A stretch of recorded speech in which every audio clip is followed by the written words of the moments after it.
Cuando Alberto Hugo me invitó a hacer esta exposición, queríamos hacer una exposición que fuera como un tanto retrospectiva. Y estas obras tienen en común que son todas piezas relacionadas con la magia, con el mundo de los sueños.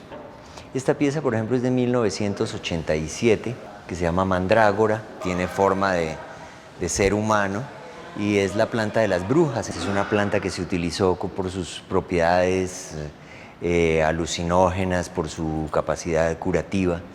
Y ya en ese momento tan incipiente yo me estaba interesando mucho en ese universo de los mundos paralelos, de alguna manera, la magia relacionada con el universo del mundo precolombino, del consumo de los alucinógenos en forma ritual.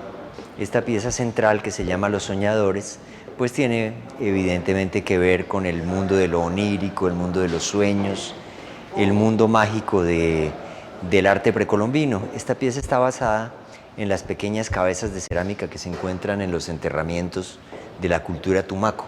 Esta otra pieza que se llama Éxtasis, y esta pieza denota la idea del doble yo, que es un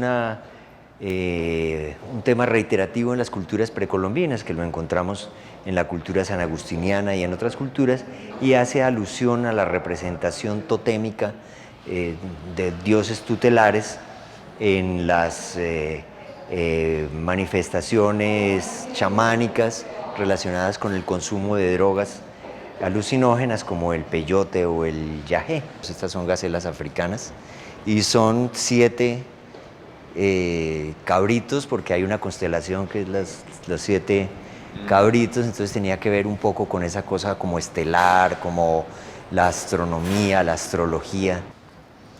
Esta pieza, que es posterior, se une a estas otras en cuanto al cromatismo, a la utilización del azul cobalto.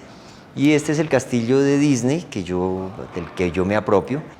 Hay aparte una referencia al tono azul con las culturas precolombinas. La cultura incaica utilizaba el azul solamente como privilegio para el uso del inca. Entonces, ese era el color ritual de los incas. Esta serie se llama Los Críptidos. El críptido es ese ser de cuya presencia se tiene noticia, mas no corroboración. Los críptidos son los dragones, los críptidos son los extraterrestres, los críptidos son el hombre lobo, los vampiros, y en algún momento críptidos fueron las jirafas y los rinocerontes, porque no se sabía si esos seres que se describían realmente existían o no. Esta pieza, El rinoceronte de Durero, y tiene una historia muy hermosa porque él realmente nunca estuvo frente a un rinoceronte real. A él le contaban de la historia de un rinoceronte que fue llevado para el Papa Inocencio III en su momento, en la época del Renacimiento. El rinoceronte murió en medio de un naufragio llegando a Italia, y los dibujos de un aficionado que viajaba en el barco que naufragó fueron el motivo para que Durero hiciese esta representación. Pero pues termina siendo un ser real, pero en algún momento dio origen a toda la imaginería fantástica de la época de los descubrimientos. Entonces yo tomo esa pieza como el primer críptido, el primer ser fantástico que se convierte en popular en la historia de la humanidad, y lo reproduzco de manera tridimensional. Esta es otra pieza tomada de un grabado, de un grabador holandés, de Brie. En la época en que los viajeros europeos se desplazaban por el mundo, comenzaron a hacer una especie de periodismo, de comunicación, para informar al mundo entero cuáles eran los descubrimientos de estos adelantados en sus viajes.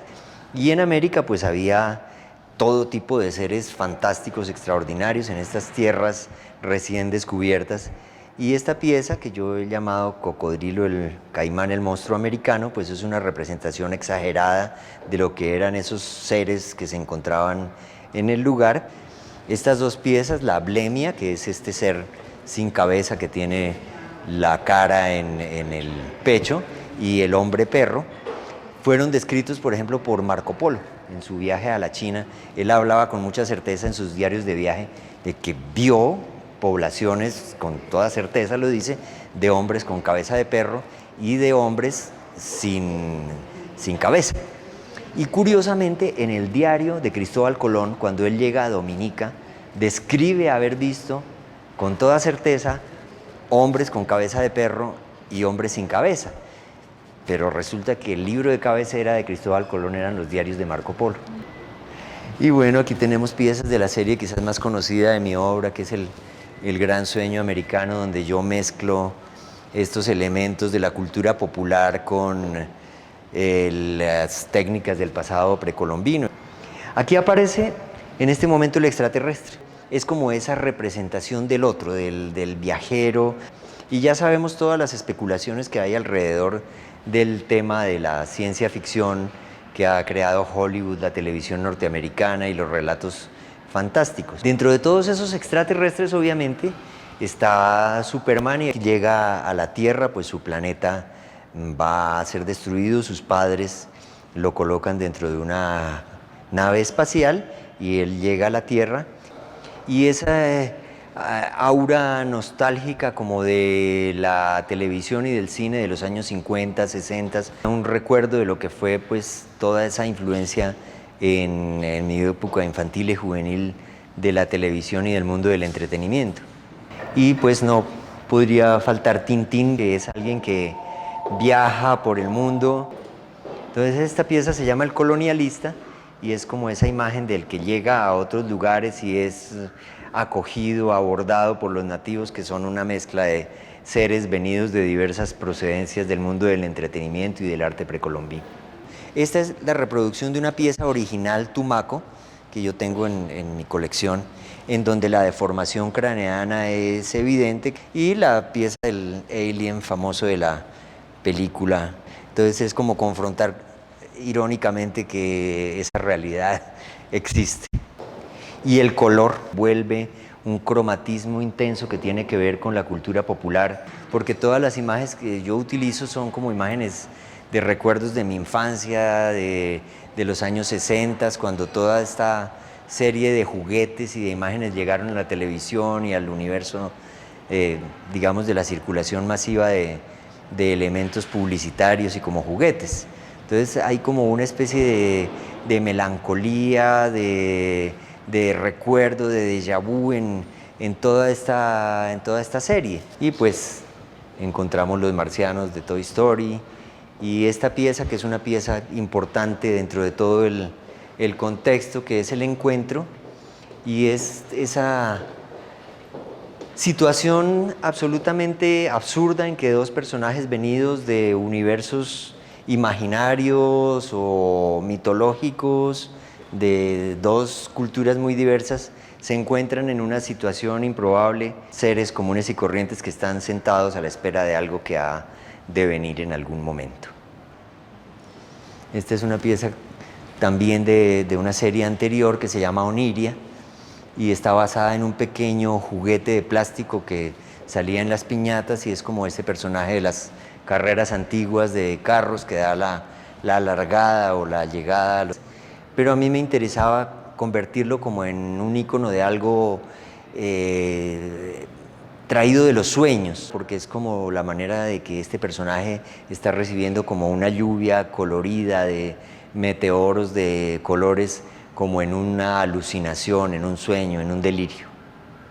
Golpe de Gracia está basada en un suceso personal real que me ocurrió hace unos meses, un accidente que sufrí, una caída muy fuerte, que sufrí un golpe que me causó un traumatismo muy grave y estuve muy delicado. Y eso me llevó a estar como recluido en un momento, como en una introspección.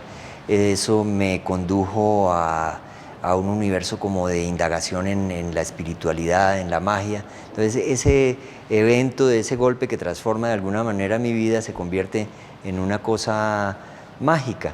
Y leyendo el I Ching, que es un libro como de adivinación de la cultura china, es el libro más antiguo escrito en la humanidad. Esta otra pieza, que es como también venida de la lectura de otro hexagrama, el hexagrama se llama La dificultad inicial. Y este como pequeño hombre que soy yo, pero también es un hombre universal que está sobrepasando esas confrontaciones diarias. A partir de esa lectura del I Ching que les comento, que da origen a esta obra, viene la la lectura del hexagrama, la preponderancia de lo pequeño, y el hexagrama dice en algún momento, el hombre debe dibujar un ave, y ya esa insinuación me lleva a producir esta primera pieza con el universo de las aves y el universo particularmente de las aves latinoamericanas y de las aves colombianas. Y todo esto tiene un sentido simbólico también que está en esta frase tan hermosa que es la palabra del hexagrama, la preponderancia de lo pequeño, en el sentido de valorar cosas que no son vistas en un universo en que solo estamos pensando en lo grande, en lo brillante, en lo muy sonoro, y un humilde pájaro de pronto es el simbolismo de cosas interiores espirituales que tienen un gran valor, pero que no vemos.